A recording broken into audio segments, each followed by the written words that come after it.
지금은 우리들이 제 몸과 가족만 돌보고 있을 때가 아니므로 나는 집과 나라를 멀리 떠나 여러 곳을 돌아다니며 나랏일을 위해 목숨을 바치기로 맹세하였다.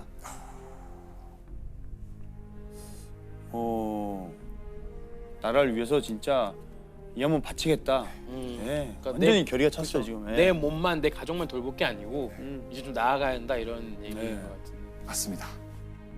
안중근은 본격적인 항일운동을 펼치겠다는 거였습니다. 대단하다. 대단하다. 자, 하지만 이런 결심을 할 때 안중근 눈에 밟히는 사람들이 있을 겁니다. 아우 있죠. 바로 안중근의 어린 세 자녀였습니다. 6살 딸과 3살 된 아들. 심지어 막내 아들은 돌도 채 되지 않았습니다. 정말 대단하다, 대단하다. 너무 어리네요. 이거는 진짜 와 정말 크신 분이에요. 큰 사람이네요. 아니, 부인도 대단한 것 같아요. 그러니까. 이렇게 어린 자식들을 떼어놓고 떠나는 안중근의 발걸음 얼마나 무거웠겠습니까? 그런데 안중근은요 스스로를 다잡으며 발길을 재촉합니다. 자, 그렇게 국내 항일운동의 한계를 극복하고 본격적으로 일제에 대항하기 위해 조국을 떠난 안중근.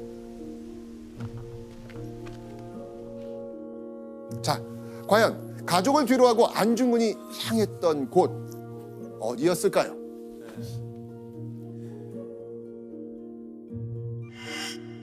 어디입니까 여기? 블라디보스토크. 맞습니다.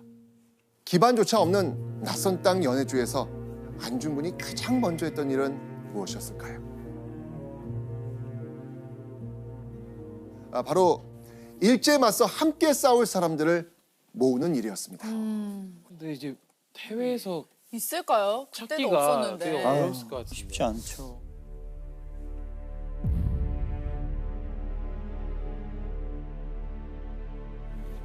오늘날 우리 동포가 단합하지 못한 탓에 삼천리 강산을 외놈에게 빼앗기고 이 지경이 되었도다. 천년 형제들은 결사하여 우리 국권 어서 회복하고 대한제국 만만세를 온 세상이 놀라도록 한마음으로 단결하여 불러보세.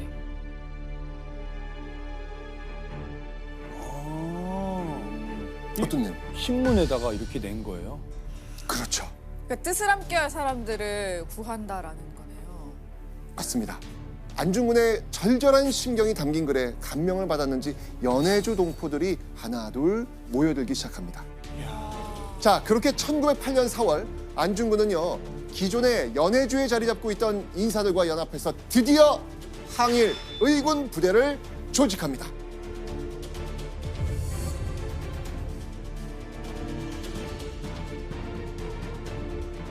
자, 그렇다면요 이런 안중근의 밑에는 의병이 과연 몇 명이나 있었을까요?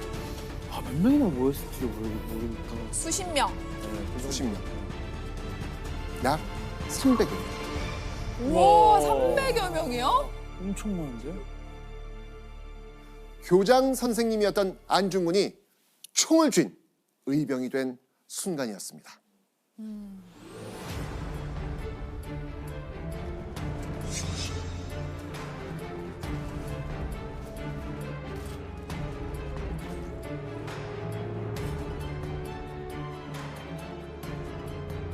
함경북도 홍이동 그리고 신화산에서 잇따라 승리를 거둡니다.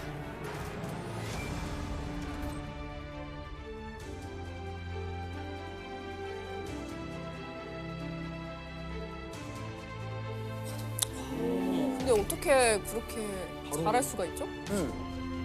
사실 이 마주친 일본군이 소규모로 움직이고 있었던 데다가 이 안중근 의병 부대가 기습적으로 공격했기 때문에 가능한 승리. 하여튼 뭐 이런 의병 활동에 있어서는 늘 게릴라 작전 이런 게 굉장히 중요하잖아요. 네. 이런 게 굉장히 유효했던 겁니다. 그들은요 곧이어 영산에서 3번째 전투를 벌이게 됩니다. 자, 이곳 영산 안중근 의병 부대 결과는 어떻게 했을까요? 이어서 승리. 참패를 당합니다. 참패를 당합니다. 얼마나 처참한 패배였냐면요. 300여 명 중 20여 명만이 겨우 생존할 정도입니다. 20명만요? 너무 많이 네. 잃었는데요? 그렇죠.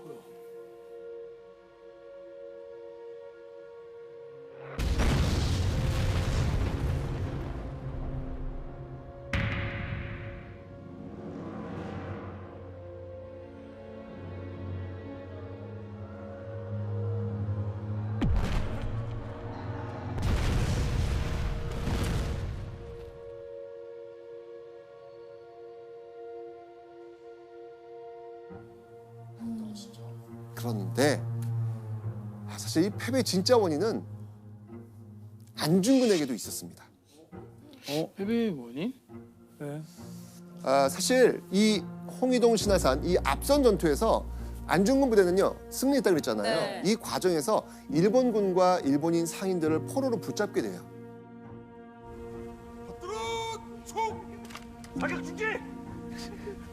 이때 안중근이 이렇게 대답을 합니다. 전쟁 포로는 죽여서는 안 된다는 만국공법 모르십니까? 풀어주시오.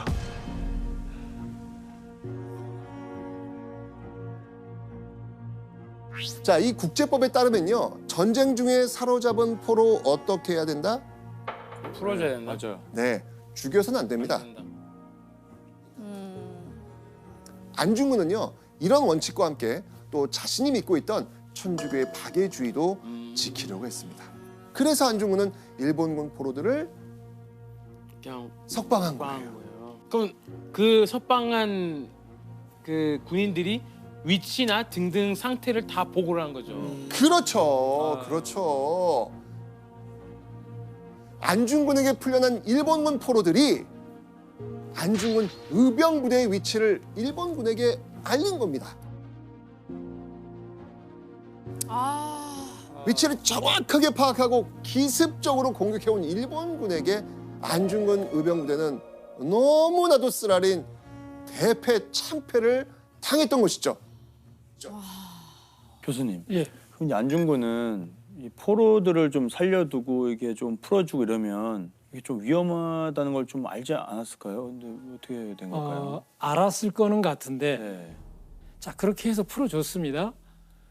그거는 이해를 할 수 있어요. 그런데 다른 한각도에서 보면 그러면 본인이 그거에 대해서 만에 하나 굉장히 안 좋은 상황으로 갈 수 있는 부분을 대응하는 조치를 취해야 되는데 그건 하지 못했죠. 그런 면에서는 조금 안이했다라고 볼 수 있습니다.